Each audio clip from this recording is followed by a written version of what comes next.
Hi, folks. Your notes should pretty well cover the various Wordsworth poems we're sampling in this class. But one of the themes that I brought out in class, folks in the in-class section, was Wordsworth's notion of humans and where people fit in. And it's pretty important for us to bring that in because we think of nature as we talked about the definitions, well, that which is without humans. Things like that butterfly right up there on that screen. So, let us venture into something a little more elaborate on than that. Now, those non-human places, we would hit there first and think in our minds, what comes to mind?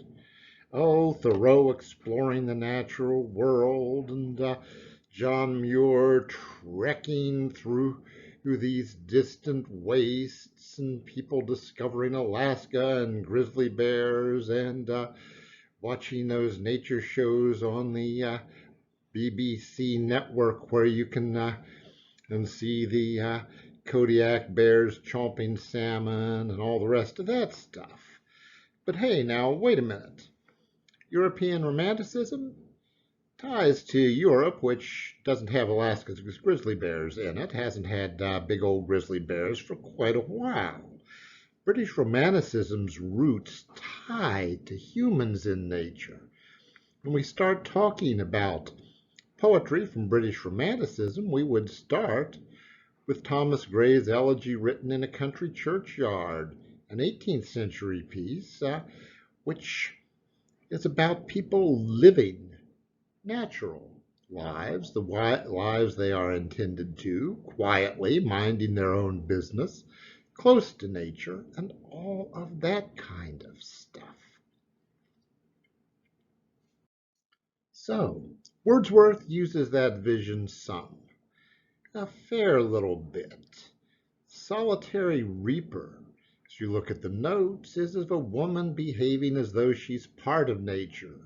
Her song, which is focused on, is a song that poet can't even understand. She's singing in an unknown language, but that's okay. We don't speak bird either. The sound is what matters, and listen to it, enjoy it. And her work close to the soil, natural, nature.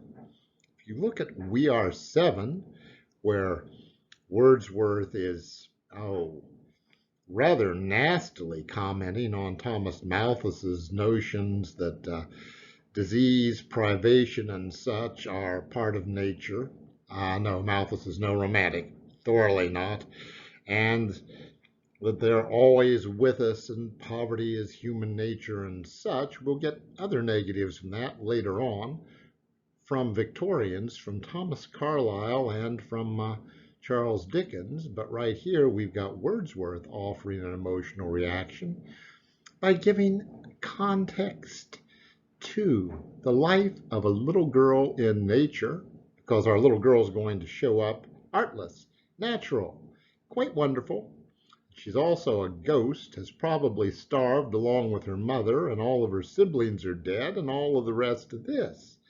So nature is supposed to be this good thing, not this thing that's painted by Malthus. And life in nature, good. Wordsworth also shows cities in his poetry, like his lines composed of Westminster Bridge. They suggest London looks a lot better when it's empty, when everybody is asleep. It's innocent at that moment. Well, that's all right. Probably did think so, and I think he was right. I could skip London smoke myself from the 19th century. We all could, believe me. But this big, long London poem, the one that has that great anthill on the plain line and the second, about the second page of it, which goes with that one reference that I made in the quiz back on that, romantic sounding. And yes, London, great anthill on the plain. Oh, that's a negative thing, ugly looking thing. You're not fond of anthills, but you get down under the details, that massive mess of details in that poem, and you see this just variety of individual people. Yes, they're all scurrying about rather like scurrying ants, but there's something inviting about them. They're neat, they're individual, they're persons. They take on value. People have value in Wordsworth's nature. As for human nature, individually, well, we come to earth trailing clouds of glory from heaven. As you go through the ode Intimations on Immortality notes, I think I've got a nice explanation on that poem, so you'll want to follow that and definitely work with that one. But you find there that people are by nature and through nature good, and people especially arrive on earth good, in fact, nearly perfect, trailing clouds of glory. Hey, life itself, it's a wearing down, a forgetting. And nature works that way. Not just through society, there is something fatiguing about it. So nature is not just a simple little perfect thing. It is desirable, but a little different than that.